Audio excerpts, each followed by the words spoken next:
bago to, Alan. Kapapanalo lang nito sa Survivor. Ito, kaya The first ever Pinoy Soul Survivor. ito siya. Pinaglaban niya ang kanyang pagkatao. Kaya ngayon, ito siya. Maliligo siya sa sariling Tugo? swimming pool.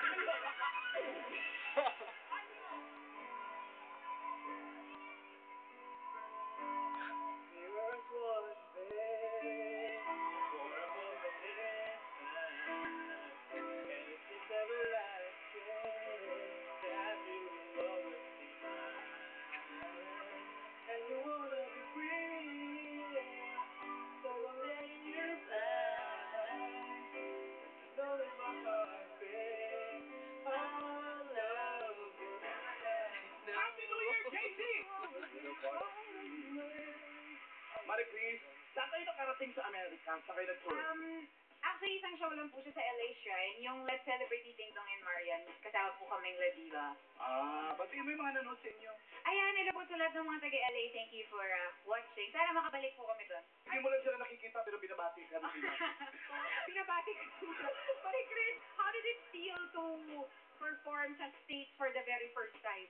Sobrang nakakakaba talaga. Tapos sobrang laki pa po ng place. It's in LA Shrine. Pero since tatlo naman kami and sobrang magkakasundo na kami. So, masaya, exciting. So everything is sobra. Yes, sobra. Overflowing. At si JC naman, first Pinoy Soul Survivor. JC, anong pakiramdam na ikaw yung kauna-unan? Nasa kasaysayan ka na ng Survivor Philippines dahil ikaw ang una. Masayang-masaya. Kasi Sabi pa si JC, O ano? sobrang saya. Sobra. everything is sobra talaga. Sobra talaga. JC, back to school ka ba? Back to basketball? Hindi. Hinga muna. Yun eh, player kasi ng basket yun eh. Alam ni Alan yan pag player. Ay, hindi naman gano'n ah. Hindi naman, niligo talaga ako sa basketball. Patron of the sport. JC at Marie Chris, good luck at ang category number 3. English or Tagalog?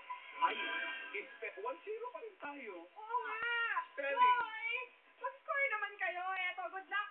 Makinig tayo kay Julian nyo! Happy New Year! Oh, Happy New Year!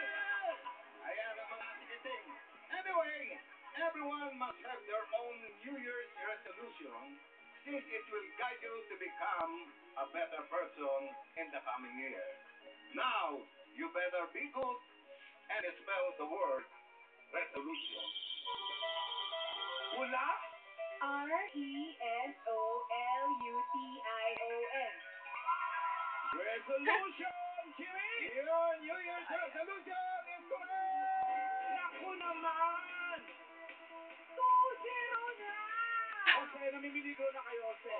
Alam mo sa simula nung game na to, akala ko kayo ni. Ako rin, akala ko rin. Akala ko rin kami rin. Pero sabi ko sa kanila, gaya ng dati, huwag tayong kabahan, pare. Hanggat hindi nakaka 3 points yan, hindi tayo makatalo. So, sino na? Pero, eto na yan. Ha, yan. Malaki kasi nito. Sige yan. Sabi nga nila, saka